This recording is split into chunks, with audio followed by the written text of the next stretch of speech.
Juan Kapitulo 6, versikulo 35.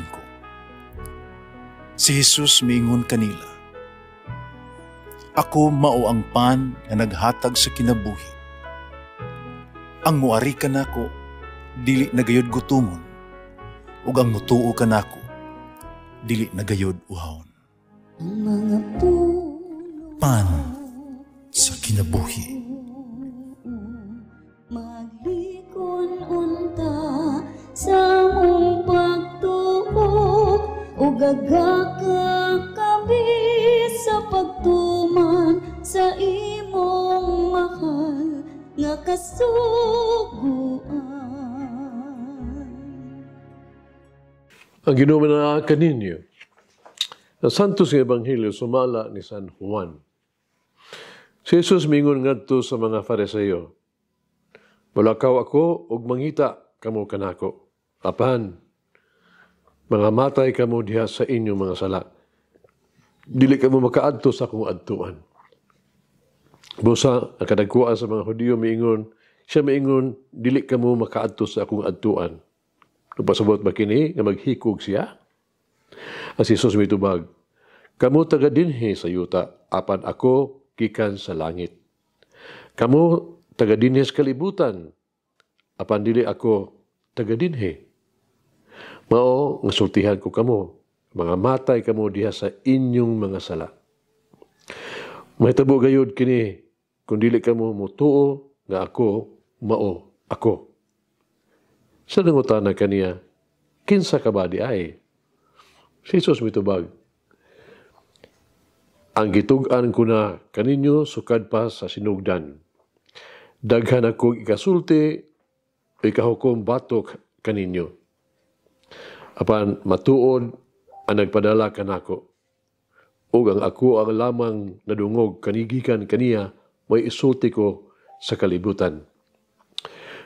Wala sa makasabot sa gisulti niya kanila, may tungod sa amahan. Busa miingon si Jesus kanila, "Kung inyo nang iisa ang anak sa tao, hibaluan ninyo na ako mao ako. Ug masayran unya ninyo nga wala ako magbuhat sa akong kaugalingon kung pagbuot, kundili nagsulti lamang ako sa gitudlo kanako sa amahan. Ug siya nga nagpadala kanako, nag-uban kanako. Wala ako niya pasagdi nga nag-inusara, kay nagbuhat man ako kanunay sa makapahimuot kaniya." Daghan nakadungog kang Jesus nga nagsulti ni ining mga butanga, nanuo kaniya. Ang Ebanghelyo sa Ginoo. Pasalamati ang Ginoo, kay siya maayo, ang iyang gugma mulungtad hangtod sa kahangturan. Pasalamati ang Diyos sa tanang mga Diyos, ang iyang gugma malungtaron. Pasalamati ang Ginoo sa mga Ginoo, ang iyang gugma balungtaron.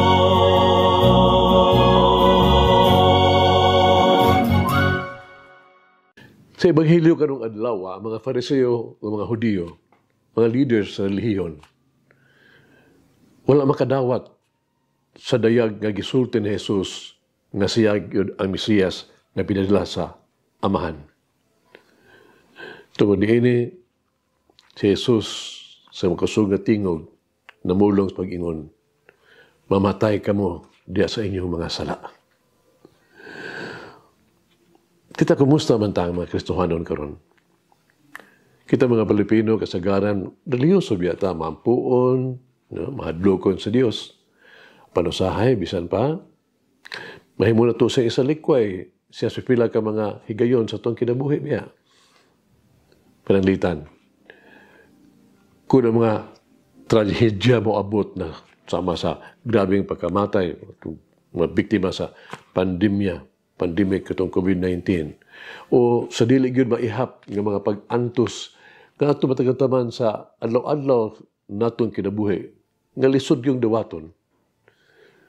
Ang panghitabo sama ni ini usahay, kita makapasangil sa Ginoo ug mangluod ta. Gani napay uban ka nato, hindi na mo tuo sa Ginoo.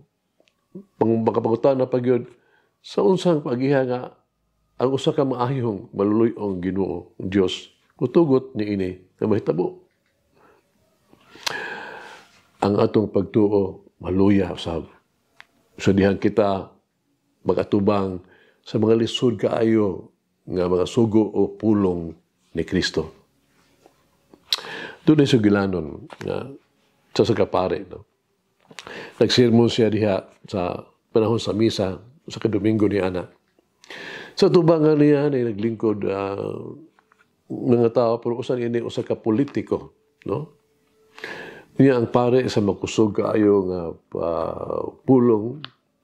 Ingon siya nga dili kita magpatay, dili mapatay. Ang politiko, nastubangan, nagyango-yango siyang yang ulo. Amen, amen, amen. Oga, sa mas kusog at tingog ang parang ingon, dili maayo ang pagpanapaw. Politiko, nagyapastubangan niya, tando siya po siya, yung uyango siya. Amen. Ngalim. Nadi pa ang pare nga nagtanaw kanila. Ug sunod ang pare sa mas makasumpag yung tingog siyang wali. Ningon siya, dili kita mangawat. Mga politiko nga sa tubangan, nireklamo sa mag-ingon, hunong na padre, personal naman na ang imo, di na maayo.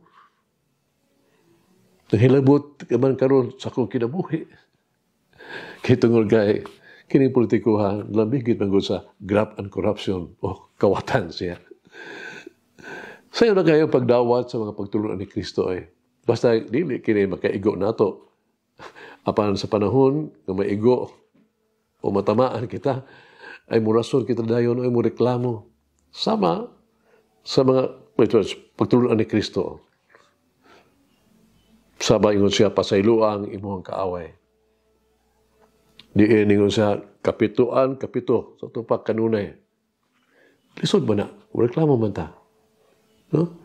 Sa mas maingon niya, nga ako uso ka may akong tunun, ala, pasana ang imong krus ug sunod kaniya. Lisod kay na. Sa pagkitanuod, tinahanlang kita mag-ampo. No? Ano kita tabangan sa Dios nga mga tumata siyang gisulti. When Diyos maayo og motabang yun. Panili niya ihatag kanunay ang ato ang gusto niya. Ang iyang ihatag mao ang makaayo kanato. Hinundaw biya nga si Jesus mismo, no? Ug ang iyang pagtulunan, wala kahimuti sa mga katawhan iyang panahon sa mga Hudiyo. Gani sa ilang pagsupa kaniya, isang putin sa paglansang niya ni Kristo nga to sa krus. Kung rason, tungkol kaya pamaagi sa Diyos laki sa ito ang pamaagi sa tao. Mao nga ilang ikondenar si Kristo. Mag-ampo kita. Amahan namo, naghahangyo kami. Ngayon mong tabangan kami, ug madala kining mensahe sa pagkabanhaw ngadto sa kalibutan. Ug tabangan mo kami sa kanunay, sa pagsangyaw kang Kristo, nga mo ang sa among pagsangyaw tungod sa pagkabanhaw, mapakita ka namo nga siya ang kahulugan sa kasulatan. Kami nag-ampo ang pagkabanhaw, magkapahinumdum ka namo, nga ang kamatuuran mao ang kamatuuran, gusto namo og dili. Panlabaw tanan, tabangin kami sa pagpahinumdum, ang pagkabanhaw na pakita ka namo nga si Jesus maong hari, gipangandoy sa among kasing-kasing. Amen. Mama Mary, encourage me to fix my eyes on the cross of Christ who died for me. Malagyan ng Diyos magagahom sa tanan, Amahan, Anak, Espiritu Santo. Amen. May the Lord of the divine mercy, bless us all. Heal us from all diseases and suffering. Ayun unta niya kita. Tanang mga sakit na to sa lawas. O sa kalag. Body and soul. In the name of the Father, the Son, and of the Holy Spirit. Jesus, I trust in you. Amen. Whoever eats the bread of life will never hunger, says the Lord. Kay galaan inyong nabati ang pagpaambit ug hamubong pamalandong sa pulong sa Dios pinaagi sa tulumanon. Pan sa kinabuhi nga gidumala ni Monsignor Daddy Silva. Hangtod na usab sa sunod higayon, daghang salamat. The bread of life will never hunger.